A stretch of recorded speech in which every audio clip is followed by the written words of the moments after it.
What you have, hold fast, that no man take thy crown. That no man take thy crown. I pray nobody will take your crown. Many years ago, persecution against the church, in this particular area I'm talking about now, was very intense, very difficult and very high.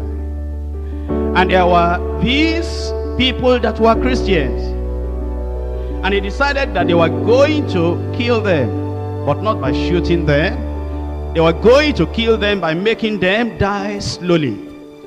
And you see, that kind of death is very, very painful. If somebody is shot, within a few minutes, the fellow is gone. But this one came with torture because of its being gradual. They put a terrible block, and you know, this kind of block, maybe you've not seen that kind over here. There was a particular place I was ministering, and because the hall, they used that hall for what they call skating, and then they put solid ice on the ground, and the ice will look like just the ground where you are now, very, very solid. But because of the meetings we were having, they had to put planks of wood on the solid ice so that people can, you know, still sit down, and they put their legs on the solid plank. But then there was somebody that tripped on that ice on the ground, that is in a pan that was not covered, and he broke his knee. I mean, it's solid ice, but very, very cold. So this persecution of these 40 people, they put them in this particular ice, not covered, very cold. And as they just put them there, what will happen is that they will just die away like that. And they put soldiers so that they cannot run away. Soldiers on guard with their guns. So that those people will just stay there until they are freezed to death, frozen to death. And so these 40 people there, when they first got there because of the persecution, they were holding on, and they said they were not going to give up. And eventually one of them freezed to death. Then the next one died. Then the next one died. Then the next one died. Eventually 39 died, remaining one. Do you know it's difficult to stand alone? Do you know that when there's no encouragement and when there's no fellowship, where you don't hear the word of God like this, do you know, you'll think that you are the only one going through what you are going through. It's difficult to stand alone. So this other fellow began to wonder that before life is frozen out of me, maybe I should change my decision.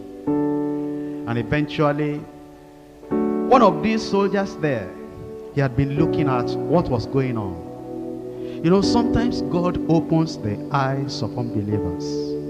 Like he opened the eyes of Nebuchadnezzar and gave him that dream that Daniel interpreted. Like he opened the eyes of Pharaoh and gave him those two dreams that Joseph interpreted. Like he opened the eyes of the wife of Pilate and gave her that dream that he eventually said, don't do anything with that innocent man. He opened the eyes of this soldier carrying the gun and watching over these people that were dying one by one. And he saw that these people, immediately they die, the crown will be put on them, and then they fly away. He was saying, what? Glorious death? So, this last one, when he was alone, and the cold was much, and the hunger was much, and the loneliness was much, and everything was so terrible, and all these other 39 people, they have died. He was looking at their bodies like this, not knowing where they had gone. He told those soldiers, he said, I give up. I can't continue again. I can't endure again. That soldier that God opened his eyes said, you don't want to continue, come out of the ice, let me take your place. And took his place and got his crown. Hold fast what you have, that no man will take your crown. We don't know when Jesus is coming. Maybe we've gone, you see, sometimes you are traveling 100 miles and you have traveled 99 miles, it remains only 1 mile. Maybe you are feeling tired, maybe you are feeling weary, but look at all the distance you have gone, 99 miles already, and remaining only 1 mile. Why don't you say, even if I die, only 1 mile, I will make it? Why will you allow the devil to take your crown? Here we are. Look at how you have prayed. Look at what God has done in your life. Look at the endurance. Look at what we have suffered already. Look at the hunger. Look at the joblessness. Look at how your family rejected you. And we have come to this point now. Is it at this point we will say, I cannot continue again? I cannot follow again? Who will take your crown? Who will take the stars out of your crown?